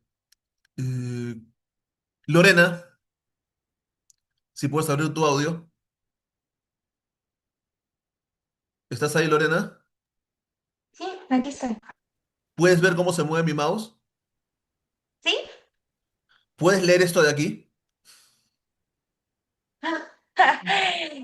A ver, por lo que leo en mi poco español, dice Defimancas, algo así, Defimancas. Sí, yo tampoco manejo paleografía. Yo, por ejemplo, yo no lo puedo leer. Yo no lo puedo leer porque yo no soy paleógrafo, ¿no? ¿Entiendes? Entonces, más o menos esos son los documentos que ven los paleógrafos, ¿no? Y usualmente, ¿dónde consiguen los archivos los historiadores? Una de dos, en colecciones personales, porque hay gente que es millonaria, que tiene su dinero y le gusta coleccionar cosas antiguas, ¿no? Y documentos antiguos, ¿no? U otra en los archivos, ¿no? Por ejemplo, en Perú tenemos el Archivo General de la Nación, Perú. Lamentablemente todo se ha centralizado en Lima, pero creo de que de manera descentralizada hay bibliotecas de universidades o antiguas que pueden tener, ¿no? Este es el Archivo General de la Nación. Vamos a poner imágenes, ¿no? Queda en el centro de Lima. Está cerca del Palacio de Gobierno. Y aquí está el proceso de lo que hacen los paleógrafos, ¿no? Ojo, para analizar un documento antiguo, los historiadores tienen que cuidarlos porque los documentos antiguos se pueden romper, no les puede caer sudor porque si no se honguean y se pierden para siempre. Esto es lo que hacen los paleógrafos, ¿no? En este caso son archivistas ellos que están tratando los documentos, porque también hay archivistas. Hay una especialidad aplicada que se llama archivística, ¿no? Los que manejan los archivos. Pero en este caso, el archivista no necesariamente es paleógrafo, no necesariamente. Puede que un archivista sea paleógrafo, sí, pero el archivista solamente se encarga de mantener cuidados y conservados los documentos históricos. Pero el paleógrafo es el que va y los lee. Por eso es importante, yo no sé si hará eso el Archivo General de la Nación. Es importante porque en algún momento se pueden perder, ¿no? Si ha sido un terremoto, un maremoto en Lima, no sabemos lo que puede pasar, ¿no? O en cualquier lugar del mundo. Usualmente lo que se debería hacer, y creo que se hace acá en Estados Unidos también, es digitalizar los documentos paleográficos. Una vez digitalizados, si en caso se pierde, no se perdería para siempre porque ya está digitalizado. Entonces hay un gran trabajo por hacer, porque estamos hablando de miles, por no decir millones de documentos en diferentes partes, ¿no? Otro lugar donde van los historiadores es por ejemplo, el Archivo Arzobispal de Lima, ¿no? Arzobispal de Lima. Ellos, por ejemplo, a ellos sí los he visitado cuando estuve en Lima. Ellos han hecho un summaries. Un summaries en inglés viene a ser un resumen de los documentos. Bueno, el resumen no te sirve de mucho, te saca de un apuro, pero si eres un historiador más especializado ya, tú ya puedes leer los documentos, ¿no? El archivo de no queda no queda por la catedral, queda en otro lugar. Queda por la Avenida Canadá, creo. No queda por la catedral. Déjame ver, archivo esta es la página web. Tiene su página web. Ustedes pueden visitarlo, ¿no? Cualquiera puede entrar a visitar. ¿Ah? Yo les invito, cuando viajan a Lima o no, quieren hacer turismo, pueden ir y visitar, ¿no? El Archivo Arzobispal de Lima, el Archivo General de la Nación, ¿no? Eh, esto es, ¿no? Mira, tienen mira, documentos de 1556, mira. Increíble, ¿no? Bauticios, matrimonios, defunciones. Y esto, un investigador cuantitativo no lo va a poder analizar bien, pues. La idea es que también por eso es que es importante la parte cualitativa, no cuantitativa, sino cualitativa. Ver caso por caso, analizar los casos, dar una descripción, tu punto de vista de los casos. Es importante eso, sacar tu lógica. Por eso en este caso de la historia, en esta parte de estos documentos antiguos, es muy importante la parte cualitativa, por ejemplo, ¿no? Pero ¿qué datos cuantitativos nos pueden servir? De repente quiero hacer una estadística, ¿no? Una investigación de repente, la relación de los bautizos, por ejemplo, con los matrimonios, un ejemplo, ¿no? O los bautizos con las defunciones, cuando nacen y mueren, ¿no? Y hago una estadística, cuento todos los casos, pero obvio, los casos que hay en los archivos no quiere decir que sean todos los casos. Es lo que se ha logrado conservar. Hay muchos documentos históricos que se han perdido para siempre y nunca lo vamos a tener. Así que nosotros no podemos tener una mirada absolutista en la historia. ¿Ven? Muy bien. Les invito a poner en el Google Archivo Arzobispal de Lima. Ahora, los que tienen más dinero y pueden viajar al extranjero, bueno, tampoco no es que tener dinero para viajar al extranjero, ¿no? Yo no me considero tampoco millonario, ¿no? No soy millonario, ¿no? No tengo mucho dinero, pero uno puede viajar, ¿no? Los que pueden viajar al extranjero hacen, de un momento, pueden ir a España al Archivo General de Indias, ¿no? En España. No se quede en Sevilla. Y tiene su portada, ¿no? No hay muchos historiadores muy reconocidos que van, ¿no? Y ahí tienen muchos documentos quizá que no hay en Perú. Y no solo tienen información sobre Perú, tienen información sobre todas las colonias que había en España, ¿ven? O en el Archivo General de India. Ahora, algunos archivos te piden una identificación, una carta de presentación, o puedes ir como turista, ¿no? Si ustedes no son historiadores, pueden ir como turistas, para conocer. Es importante hacer turismo, conocer para la cultura general, para que ustedes sepan, ¿no? Que ustedes vean de que cuando ustedes tengan una información para tomar una decisión, ¿no? Sea una decisión política, vamos a decir, ¿no? Electoral, lo que sea, ustedes mismos sepan escuchar a las fuentes, ¿no? Eh, que verdaderamente han investigado, ¿no? Y no tienen ningún sesgo ideológico ni punto de vista, ¿no? Muy bien. Entonces, esos son los archivos. Entonces, ahora regresando aquí. Entonces, ahora vamos a los periodos. Ahora sí. Antes de hacer los periodos, me gustaría debatir un poco con ustedes, porque ya con los periodos terminamos. Ya nos queda media hora. Quisiera debatir con ustedes un poco. Ujú. Un poco si me pueden decir lo que han aprendido hasta ahora de la clase, ¿no? Un poquito. No sé si comenzamos con Nicole. Ok, bueno, primeramente sería la importancia de la historia, después los métodos de investigación que puede ser el cualitativo, el cuantitativo y el mixto, que por lo que sí había escuchado un poco en mi colegio, sin embargo no lo había visto de una manera tan eh, prolija, prolija por así decirlo. Entonces, siento que fue una clase muy fructífera ya que me llevo nuevos conocimientos y las cuales puedo aplicarla en mi vida diaria. Gracias, Nicole. Y vuelvo a enviar la grabación para que si no tomaron notas, pueden tomar notas y todo lo demás. Muchas gracias, me alegra eso. Lorena, Yo creo que lo que más resuena en mí ha sido el hecho de hablar acerca de los conceptos de la historia, ujú, eh, porque es algo que desde un principio ha sido mi interés el por qué estoy aquí.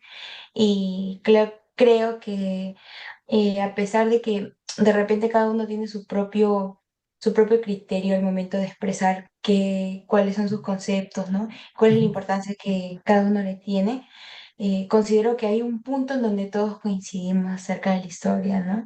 Y eso es muy satisfactorio saberlo porque a veces de repente decimos, puchas, ignoramos bastante lo que es la historia, en qué basa, en qué nos ayuda y de una u otra forma nos estamos cultivando de mucha información y antemano te agradezco muchísimo a ti, Francisco, porque esto nos nutre no tan solo para poder ser conocedores, sino también para poder de una u otra forma de repente, de lo poquito que sabemos, enseñarlo, ¿no? O de lo poquito que sabemos, de repente poder a las demás personas instruir en algo de lo que eh, se ha conocido o de lo que hemos aprendido el día de hoy. Entonces, eso es con lo que yo más me quedo de esta clase, lo que más ha resonado en mí.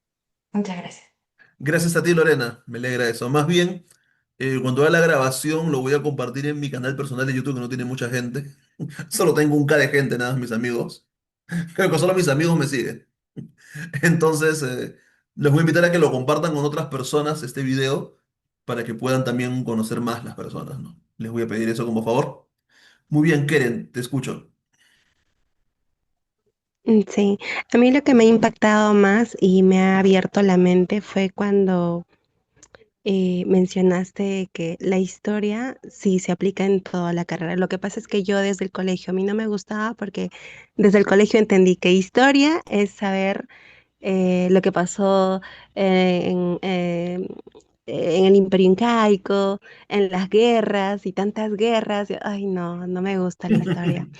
Pero hoy por hoy me impacta mucho porque no lo tenía, o sea, si bien es cierto, lo tenía adherido la relación de la historia con el Perú y tantas batallas y guerras, pero hoy por hoy me voy de esta clase entendiendo que la historia también me sirve en conocer, me ayuda a mí conocer antecedentes, referencias en base a mi carrera que me podrían abrir la mente hoy por hoy y qué es lo que pasó antes, qué procesos malos se ejecutaron antes y qué yo puedo hacer hoy para poder mejorar esos procesos, ¿no? Entonces me voy con eso y me ha impactado esa parte. Entonces gracias, es enriquecedora a aprender de ti, de tu punto de vista y en realidad de todas las chicas aquí que compartimos puntos de vista diferentes, pero eso es, ¿no? Eso es culturizarnos. Gracias.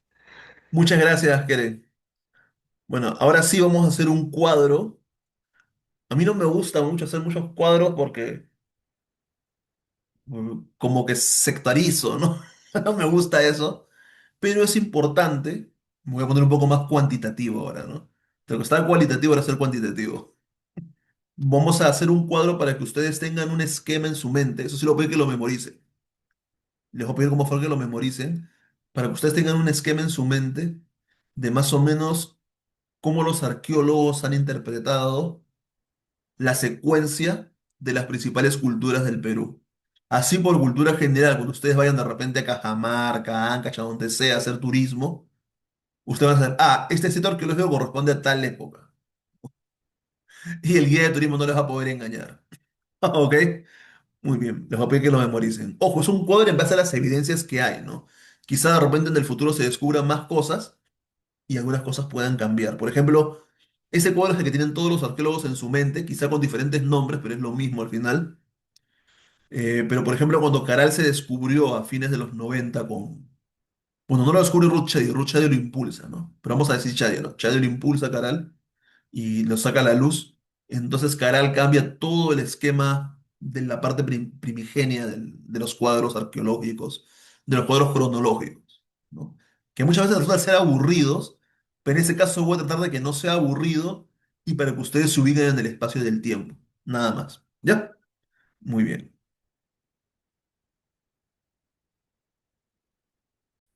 Vamos aquí.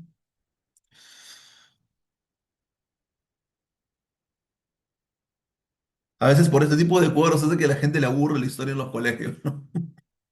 Pero en este momento solamente como una referencia nada más, ¿no? No lo tomen como algo absoluto, ustedes incluso se pueden mejorar el cuadro de acuerdo a lo que ustedes vayan viajando, porque ustedes van a aprender la historia, por ejemplo, la historia prehispánica, ustedes la van a aprender mejor viajando, viendo los sitios, sacando sus conclusiones. Muy bien, tengo un momento, ¿dónde está esto? Acá está, disculpe. Me gusta mucho hacer esto, pero... Bueno, lo voy a hacer sin cuadro mejor ya. Sí, porque no me gusta mucho. Ya, ok. Vamos a poner periodos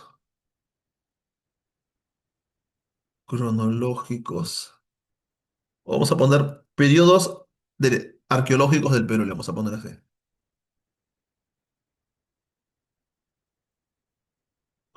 Prehispánicos. Estoy viendo un nombre que suene, un título que suene más. Le vamos a llamar prehispánicos, ¿ya? Periodos prehispánicos, porque es antes de la llegada de los españoles, ¿ya? Porque si le pongo arqueológico, también hay arqueología del siglo XX. Entonces no tendría sentido, ¿no? Bueno, el primero me estoy basando en el arqueólogo Luis Guillermo Lumbreras. O sea, en los arqueólogos utilizan dos principales cuadros cronológicos.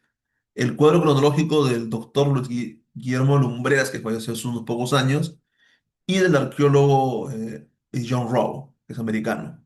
John Rowe. ¿En qué se diferencian ambos? Es que Lumbreras analiza más la parte social, la arquitectura, todos los aspectos, mientras que la cronología de Rowe se basa solamente en la datación de la cerámica.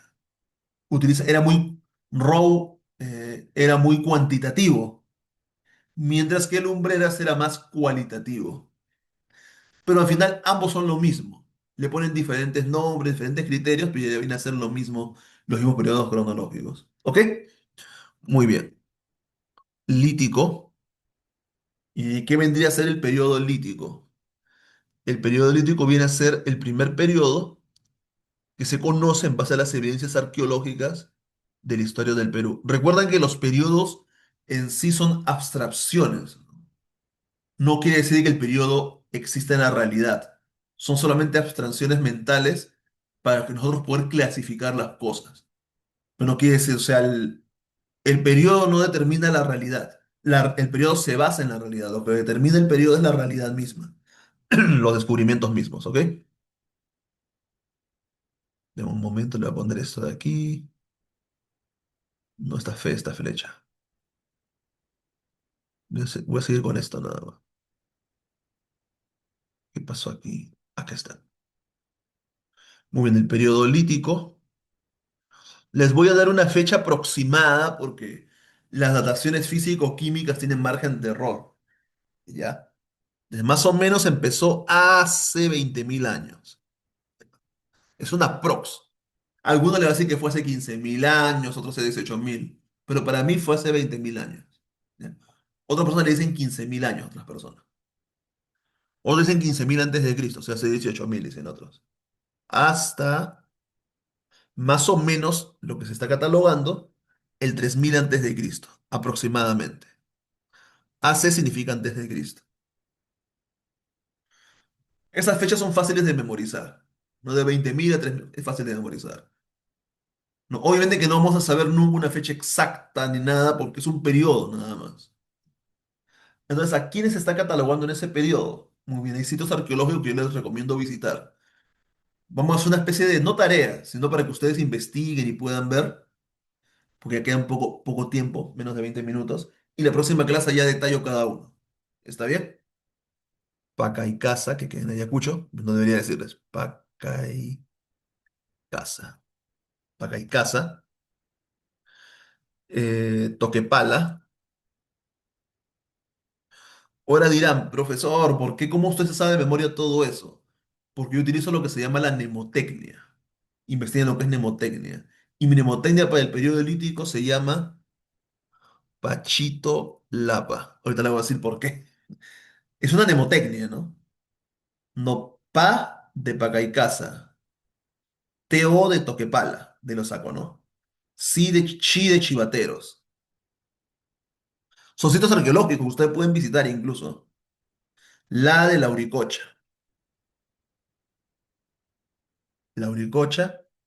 y Pa de Paiján. Ujú. ¿Ok? Son sitios arqueológicos de cazadores y recolectores. En esta época los seres humanos todavía estamos en la edad del hielo. ¿Ustedes han visto la película, la serie de los dibujitos de la edad del hielo? ¿Han visto? Sí. Mm. Ya, exactamente era así esa época. No con dibujos, ¿no? Sino que el medio ambiente era así, ¿no? En una época de glaciación había grandes árboles, habían animales que ahora están extintos. Por ejemplo, el mamut. No sé si han escuchado. El mamut. Nicole, ¿has visto alguna vez las imágenes de mamut? Sí, ¿no? Sí, Ya, muy bien. Los mamuts, el tigre dientes de sable.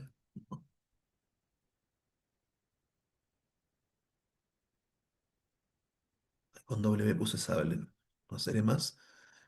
También la paleoyama. ¿Han visto ustedes paleoyamas en las imágenes?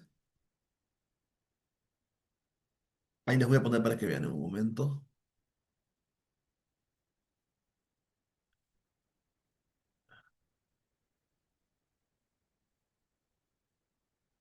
Paleoyama.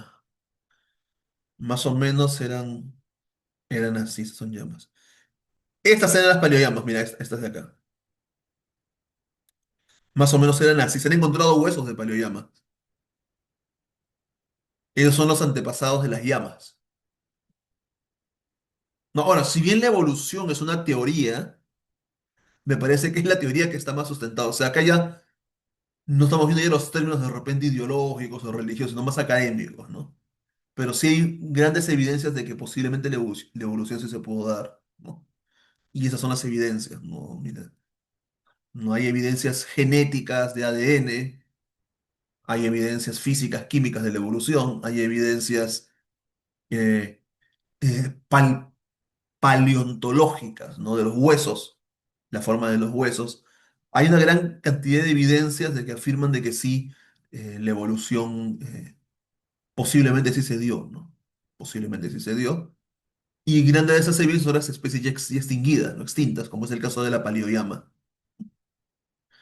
No solo le ponía para que ustedes vean a la paleoyama nada más. Y otros animales, el perezoso gigante. Había un perezoso gigante también. Bueno, había gran cantidad de especies que actualmente no están, ¿no? Y el medio ambiente era diferente, era totalmente diferente el medio ambiente. Entonces, en esa época del periodo lítico, es que los seres humanos se agrupaban en hordas. Las hordas vienen a ser grupos sociales. Ustedes pueden buscar en el diccionario lo que es una horda y todo lo demás. Se agrupaban en hordas y eran cazadores y recolectores. ¿No? Cazaban y recolectaban.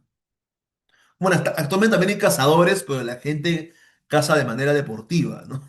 Pero en esa época no había agricultura, no había mercado, no había supermercado, no había Amazon, no había nada de eso, ¿no? Entonces la gente para conseguir su comida tenías que cazar, tenían que cazar. Y hoy tenían que estar en grupo los seres humanos. ¿Hasta ahí todo claro? Sí, es el periodo lítico. ¿Está bien? Es el periodo lítico. Ahora vamos al siguiente periodo. Entonces, ya saben, acuérdense, Pachitolapa. Acuérdense de eso. Pacaicasa, Chivateros, Toquepala, Lauricocha y Paiján. Ujú. El siguiente periodo, que parte de la realidad, no es de que, en este caso ya es inductivo, no es deductivo, ¿no? No es de que el periodo, uno tenga que forzar los sitios arqueológicos al periodo, no. Se trata de que el periodo depende de los sitios arqueológicos. Y ese es el caso del arcaico.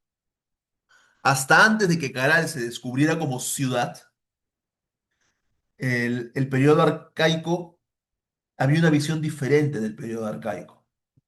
Se dice de que el periodo arcaico era un proceso a través del cual los seres humanos, quiero ver cómo se pone acá la flecha, aquí está,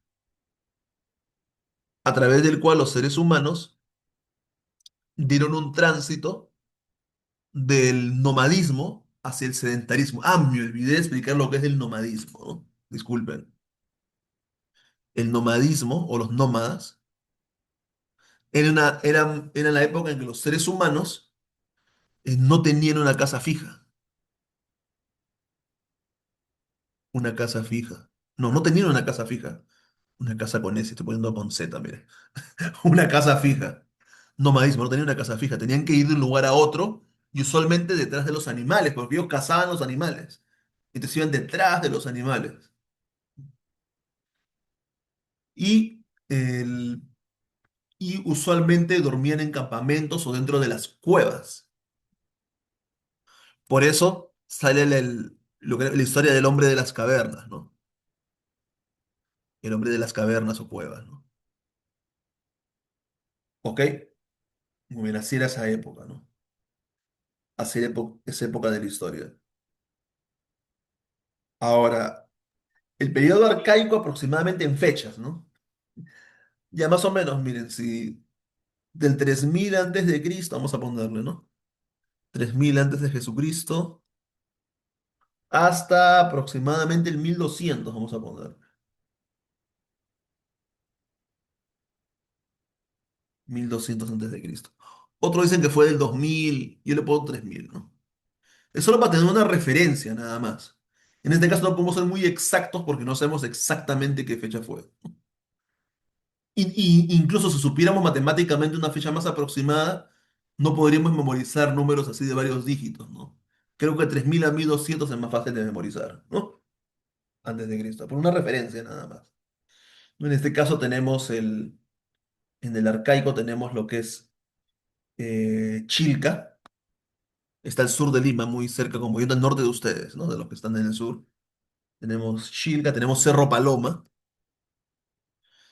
Creo que ya está a punto de desaparecer porque lo han convertido en un basural. Hay muchos sitios arqueológicos que están en mal estado de conservación. En mal estado de conservación. ¿Qué más? El Paraíso, ¿no? El Paraíso que queda en Chuquitanta, en San Martín de Porres. San Martín de Porres que hay en Lima. Y ustedes ya pueden investigar más sitios arcaicos que hay en diferentes lugares, ¿no? Les sugiero que investiguen sitios arcaicos. Y bueno, pero en esa época había un tránsito del nomadismo, ¿no? Al sedentarismo, se llama el seminomadismo, ¿no?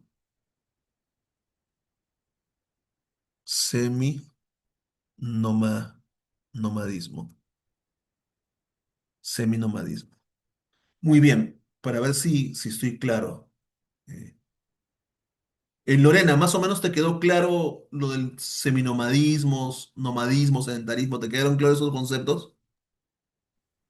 No, no mucho, pero o sea, sí lo comprendo, pero sí se me hace un poco complejo. Ya, ok, lo voy a explicar mejor. Sí, muchas gracias. Muchas gracias, muchas gracias. Sí, tenemos que hacer el feedback, porque si no, si no lo continúo mañana. Sí.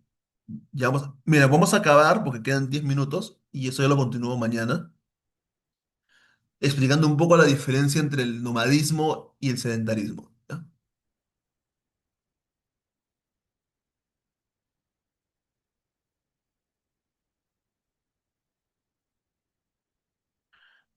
Son términos usualmente históricos y arqueológicos. En el sedentarismo, las personas viven en en una casa fija. Ahora, eso no quiere decir de que de repente se muden ni nada. O sea, usualmente viven en un lugar fijo en el sedentarismo. Mientras que en el nomadismo, las personas migran, pero no para quedarse en un lugar, sino migran, sino migran de por vida, migran toda su vida. ¿Ok? ¿Qué es lo que llevaba a las personas líticas? Porque en la época lítica era la época que en el actual territorio peruano la gente vivía nómade, ¿no? ¿Qué es lo que hace que las personas en el lítico migren de un lugar para otro? Para comenzar, todavía no se inventaban los edificios, no habían edificaciones. La única arquitectura que había era una arquitectura que se llama temporal. La arquitectura temporal viene a ser, por ejemplo, las fogatas o una especie de campamentos, ¿no? Obviamente, campamentos sin tecnología, ¿no? Bueno, sin tecnología tal como la conocemos ahora. Mientras que en el sedentarismo la gente se queda, pero ustedes dirán, ¿qué es lo que hace de que la gente deje de migrar y migrar y migrar para que se establezca en un solo lugar? Según el arqueólogo Barry Gordon-Child, fue la agricultura. La agricultura. Pero, bajo mi punto de vista, puede haber más respuestas para eso, ¿no? No solo la agricultura, también puedo hacer, en el caso especialmente de la costa peruana, la pesca, que en este caso es una pesca artesanal, ¿no? la pesca artesanal. Decidieron vivir en un determinado lugar porque estaba cerca al océano y se quedaron, ¿no? En ese lugar, ¿no? Entonces, tanto la agricultura como la pesca artesanal, en el caso de la costa peruana, y puede haber otros factores más, dependiendo del caso, determinan de que la gente se quede en un solo lugar. Y es cuando la gente se queda en un solo lugar a vivir, cuando nacen las primeras civilizaciones. Y es justo en el periodo arcaico donde nace la civilización de Caral. Antes se pensaba de que la primera civilización propiamente dicha era Chavín, pero cuando Caral se descubre en el periodo arcaico, que era un periodo de tránsito entre el lítico, no, de tránsito, perdón, entre el nomadismo y el sedentarismo, un tránsito, es cuando aparece Caral, que se dice que es la primera civilización del Perú, Caral. Entonces vamos a dar un ejemplo más práctico antes de concluir. Las imágenes hablan mejor, ¿no?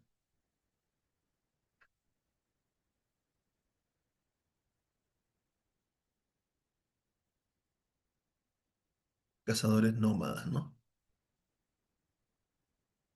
Por ejemplo, miren, acá tienen una imagen, no sé si lo pueden ver bien, de cómo, eh, bueno, de otras civilizaciones, pero hay algo parecido en Perú, ¿no? Cómo cazan un animal, ¿no? En esa época las personas se vestían más o menos de esa manera, con pieles de animales, ¿no? Y, y vivían de la caza, ¿no? Entonces ustedes saben de que los animales, usualmente los animales no se quedan en un solo punto, los animales salvajes migran de un lugar a otro, ¿no? Hay animales que migran, no sé si han visto por ejemplo de las aves, ¿no? Que migran desde Estados Unidos hasta Sudamérica y de Sudamérica a Estados Unidos. Hay animales que migran, ¿no? Incluso dentro de Sudamérica, ¿no? Migran de un lugar para otro, ¿no? De lo que viene a ser la Amazonía de Brasil hasta la Amazonía de Perú y así. Entonces, como en esa época los animales, la gente no había ganadería tampoco, no había ganadería, en esa época no había ganadería, la ganadería es otro factor que determina también, ¿no? Los seres humanos tenían que vivir de un lugar a otro, dormían en cuevas, vivían en cuevas, hacían campamentos temporales, lo que se llama arquitectura temporal, ¿no? Por ejemplo, antiguamente los arquitectos pensaban de que la arquitectura nacía con lo monumental, ¿no? Pero actualmente los arquitectos más actualizados se han dado cuenta de que la arquitectura no solo es monumental, hay una arquitectura temporal. Y estas personas, nuestros antepasados, ¿no? Porque también hemos tenido antepasados ahí, ¿no? Nuestros antepasados hacían una arquitectura temporal, ¿no? Ocupaban por unos días o semanas las cuevas y luego se iban, ¿no? Posiblemente por estaciones, ¿no? Posiblemente por estaciones. Se iban de un lugar a otro. No, mientras que los sedentarios, vamos a poner eh, primeros humanos del Neolítico, que en este caso sería el periodo arcaico, ¿no? Del periodo arcaico de Perú, ya empezaban a establecerse en determinados lugares, ¿no? Se dieron cuenta que los animales se los podía criar. Ya no había necesidad de cazar animales, sino que esos animales se los puede criar en un determinado lugar. Crían a los animales, también vieron de que podían plantar las comidas, ¿no? Por ejemplo, la papa. La papa que nosotros comemos, las variedades de papas, es un invento de los antiguos peruanos. No, lo inventaron los antiguos peruanos, pero ustedes dirán, no, pero las plantas crecen así nomás, no. Hay una gran diferencia entre las plantas salvajes y las plantas que son cultivadas por los seres humanos. O sea, los antiguos peruanos, sin conocer las leyes de Mendel, no se han escuchado de Gregorio Mendel, ¿no? Sin conocer la genética, hacían genética. Jugaban con la genética de las plantas y creaban variedades de plantas aptas para el consumo humano. Eso es lo que hacían los primeros peruanos, ¿no? Mucho antes de los incas, ¿no? Porque la papa es una creación de los antiguos peruanos. ¿M? Y en el periodo que entonces ellos se vuelven sedentarios. ¿Por qué? Porque tienen que cuidar a los animales. Tienen que cuidar a los animales, tienen que cuidar los campos de cultivo, Y es ahí como se inicia los principios, los inicios ya de las organizaciones más civilizadas, ¿no? Y es justo en esa época cuando nace Caral, ¿no? Uno pensaba que fue con Chavín después de esa época, no. Ya desde esa época sale la primera civilización que es Caral, ¿no? En el mismo arcaico. Entonces no sé si se quedó un poco claro lo del nomadismo, lo del sedentarismo. El sedentarismo es quedarse en un solo lugar. El nomadismo es irse de un lugar a otro, ¿no? A ver, Lorena, no sé si con tus palabras me puedes explicar en qué se diferencia el nomadismo del sedentarismo. Bueno, en lo que voy escuchando. Se diferencia en que uno pues se quedaba netamente en un solo lugar, ya sea porque de repente, bueno, no tenían intención de, de trasladarse, pues, ¿no? Porque de repente tenían las cosas un poquito más accesibles, como de repente el tema de la cosecha, ¿no? O sea, su alimentación ya estaba cubierta, sus necesidades básicas estaban cubiertas y ya no deseaban moverse. Por el contrario, el otro grupo es como que tenía como esta necesidad, ¿no? De explorar el área o otras áreas para poder subsistir, por ejemplo, el mar, para poder hacer la pesca o tierras más fértiles donde ellos puedan cosechar, ¿no? O cazar también, si vamos más antiguamente, ¿no? Entonces era que buscaban lugares donde también ellos puedan cubrir estas necesidades básicas que tenían, sobre todo, pues, ¿no? Sobre todo ellos. Así es, Lorena, muy bien. No sé si Nicole, con tus palabras puedes explicar un poco sobre nomadismo, sedentarismo, de repente la diferencia entre el arcaico y el lítico, ¿no? Ujú. Bueno, con el nomadismo y el sedentarismo, el nomadismo es cuando las personas no permanecen en el lugar, sino que se mueven constantemente en diferentes partes para poder buscar recursos. Y el sedentarismo es cuando se establece en un lugar fijo para poder ya vivir ahí y también desarrollarse en la agricultura. Ujú. Muy bien, Nicole. Keren,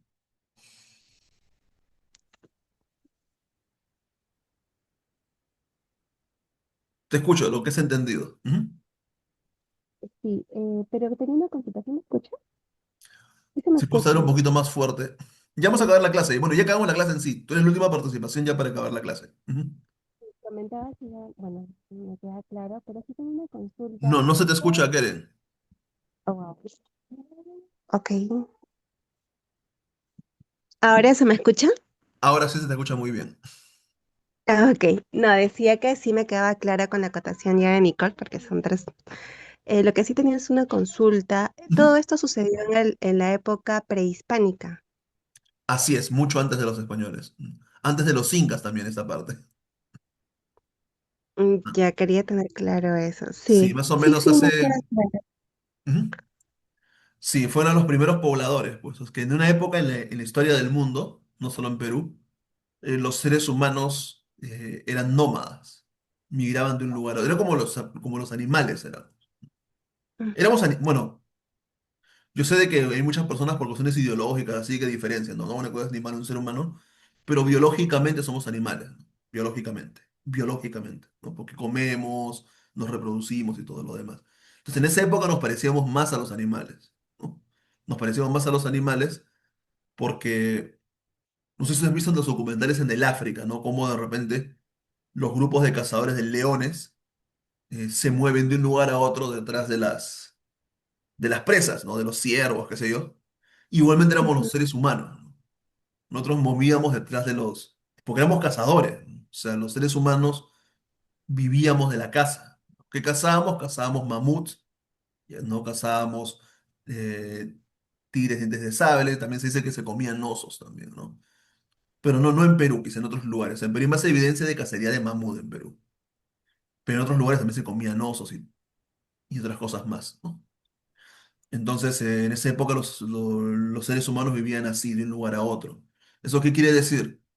de que no había todavía la noción de Perú, ¿no? Esas personas no sabían lo que era Perú, no sabían lo que eran los incas ni nada de eso, sino que eran simplemente grupos, hordas, grupos de 10 a 20 personas aproximadamente, aprox, que generalmente eran familia, ¿no?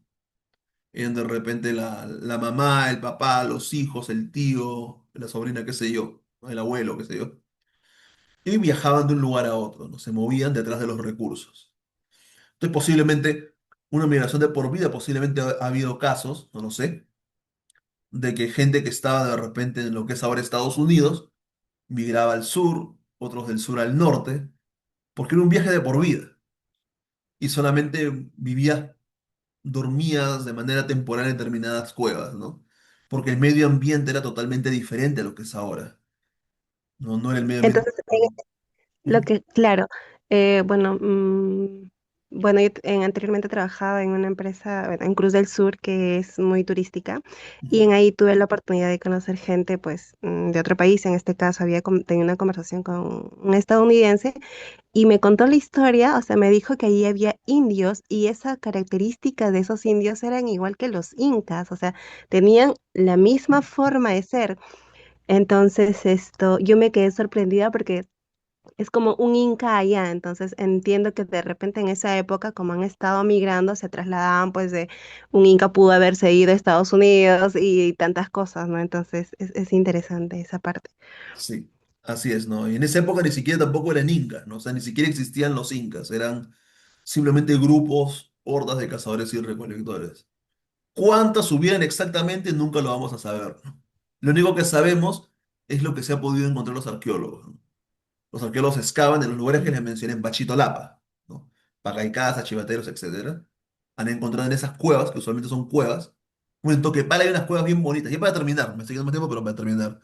Mira, ellos, por ejemplo, en esa época, no solamente era que usaban el lugar y ya, dejaban memorias en el lugar, recuerdos en el lugar. Por ejemplo, miren, habían artistas ya en esa época, ¿no? Y solo es comparable con, ¿qué estoy haciendo? Eh, sí, voy a ver acá. Se puede ver la pantalla, ¿no? ¿Sí? Sí. Miren, Toquepala. Miren, qué hermoso. Mm, Estos son los animales que cazaban, ¿no? Representaban técnicas de cacería. Acá pueden ver, no está tampoco chiquito, cómo los seres humanos rodeaban a los animales, cazaban a los animales, ¿no? Toquepala. Toquepala queda entre Moquegua y Tacna. No sé a qué departamento pertenece, pero es entre Moquegua y Tacna. ¿Ok? Sí, sí he visitado Toquepala, sí he visitado también. Les invito a que vayan, que visiten, que hagan turismo en Perú bonito. Bonito, bonito. Toquepala, ¿no? Y miren, miren para que vean cómo se parecían en todo el mundo los seres humanos, ¿no? Mira, ahora vamos a ir a Altamira. Cuevas de Altamira en España, mira. Y en esa época no había contacto entre Europa y América.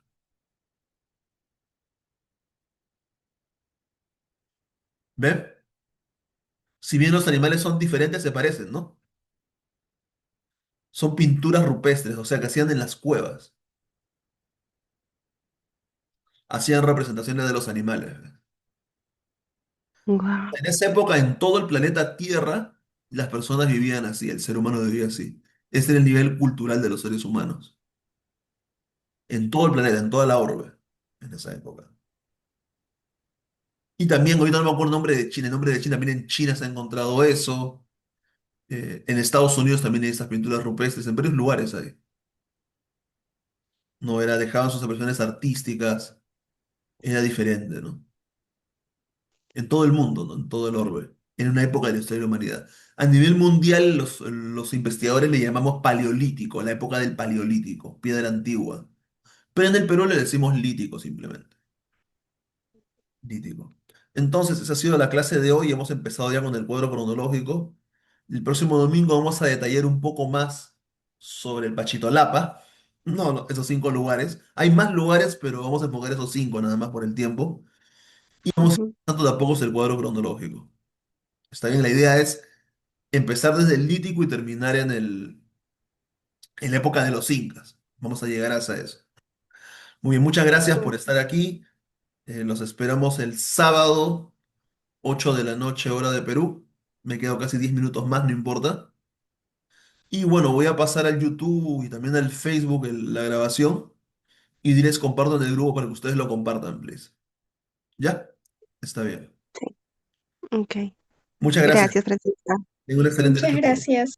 Gracias, Muchas gracias, gracias, Las Francisco. chicas. gracias, gracias, gracias.